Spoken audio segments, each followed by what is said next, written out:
ذرا سوچئے، اگر آپ کو ایک ایسا جادوئی فارمولہ مل جائے جس سے آپ سینکڑوں نئے الفاظ خود بنانا سیکھ جائیں تو کیسا رہے گا؟ ہم اپنی روزمرہ گفتگو میں بے شمار بھاری بھرکم الفاظ انتہائی روانی سے بول جاتے ہیں، لیکن ہمیں ان کی اصل بنیاد کا بالکل اندازہ نہیں ہوتا۔ ہم بنے بنائے الفاظ رٹ تو لیتے ہیں مگر ہمیں ان کی بناوٹ کا راز نہیں معلوم ہوتا۔ آج کی اس خاص ویڈیو میں ہم عربی گرامر کے دو ایسے شاندار اور سنہرے قاعدے سیکھنے جا رہے ہیں جو آپ کے لیے الفاظ کا ایک نیا جہان کھول دیں گے۔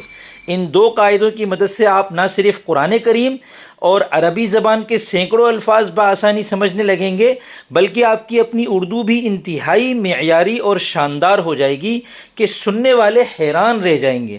یہ قاعدے اتنے آسان ہیں کہ ایک بار سمجھ لینے کے بعد آپ خود درجنوں نئے الفاظ بنا سکیں گے۔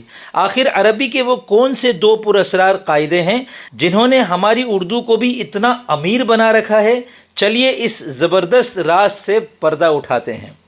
محمد اسامہ سرسری کے تمام ڈیجیٹل کورسز کی ویڈیوز، آڈیوز اور PDF کتابیں حاصل کرنے کے لیے اس واٹس ایپ پر تشریف لائیں 030422151717 یا 03332837 بسم اللہ الرحمن الرحیم۔ السلام علیکم ورحمۃ اللہ وبرکاتہ۔ میں محمد اسامہ سرسری۔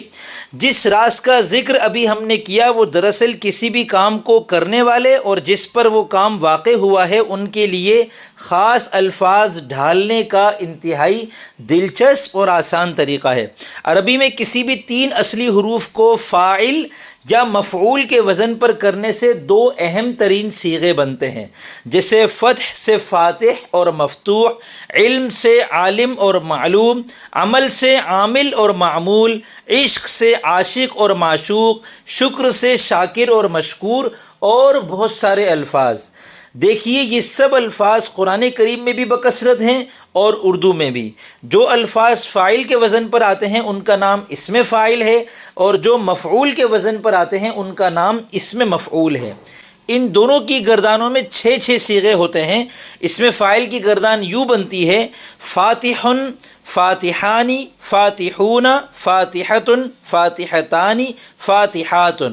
ترجمہ کیسے ہوتا ہے؟ فاتح کھولنے والا ایک مرد، فاتحانی کھولنے والے دو، فاتحون کھولنے والے کئی، فاتحۃ کھولنے والی، فاتحتانی کھولنے والیاں دو، فاتحات کھولنے والیاں کئی۔ چونکہ فتح کا ترجمہ ہے کھولنا، اسی طرح ضارب مارنے والا، ناصر مدد کرنے والا، شاکر شکر کرنے والا۔ اس میں مفعول کی گردان یوں بنتی ہے: مفتوح کھولا ہوا، مفتوحانی کھولے ہوئے دو، مفتوحون کھولے ہوئے کئی، مفتوحۃ کھولی ہوئی، مفتوحتانی کھولی ہوئی دو، مفتوحات کھولی ہوئی کئی۔ اب اس ویڈیو کا کام یہ ہے کسی بھی ایک مادے سے یعنی کوئی بھی 3 حروف آپ جوڑ دیں، جیسے جیم عین لام کو جوڑ کر آپ نے جعل بنایا۔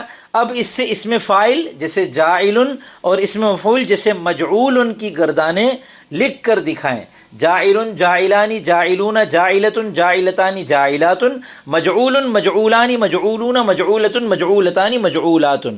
دوسرا کام یہ ہے کہ ان 12 صیغوں کی یعنی 6 اسم فاعل کے صیغے اور 6 اسم مفعول کے صیغے ایک ایک مثال قرآن کریم یا اردو سے لکھ کر پیش کریں گے۔ بھئی قرآن کریم میں مثال کے طور پر والطور وکتاب مستور، اب یہ مستور جو ہے یہ اسم مفعول ہے، یہ قرآن کریم میں آیا ہے۔ اذا وقعت الواقعۃ، الواقعۃ یہ اسم فاعل ہے، واحد مؤنث ہے، یہ قرآن کریم میں آیا ہے۔ اور اسی طرح اردو میں واقعہ بھی استعمال ہوتا ہے۔ اردو میں بہت سارے الفاظ جو میں نے آپ کو شروع میں بتایا وہ آتے ہیں۔ اس کے علاوہ بھی سینکڑوں یا شاید ہزاروں الفاظ اردو میں آتے ہیں۔ ان میں سے ان 12 کے مطابق مجھے الفاظ بتائیں جو یا تو قرآن کریم میں آتے ہوں یا اردو میں آتے ہوں۔ شمس المکاتب ایک منفرد علمی و ادبی پلیٹ فارم۔ لا تعداد کورسز کریں، ہزاروں کتابیں پڑھیں، ویڈیوز دیکھیں، تعلیمی گیمز کھیلیں، کورس مکمل کر کے معلم بنیں اور اپنا تدریسی کیریئر بنائیں۔ مردوں اور عورتوں کا سیکشن الگ الگ ہے جبکہ فیس مارکیٹ سے 5 گنا کم ہے۔ What's app number 0333 283 7628